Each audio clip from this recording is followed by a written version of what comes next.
people, Dr. James Mwangi. A man of integrity, a heart for humanity, a God-sent angel, a destiny changer, an agent of environmental conservation for boundless benevolence. No more sooty words, black as charcoal. No more choking smoke, the dangerous deadly smoke.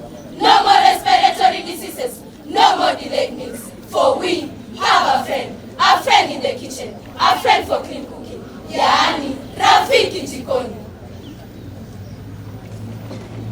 Blessed you are, blessed we are. Hope to the hopeless, light unto darkness. Forever grateful we are. We say no to pollution. Let us conserve our environment.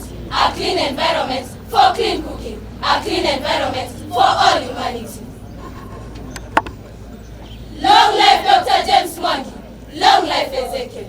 Long life our visitors. Long life Equity Bank. Bye. Nyakundi Joseph.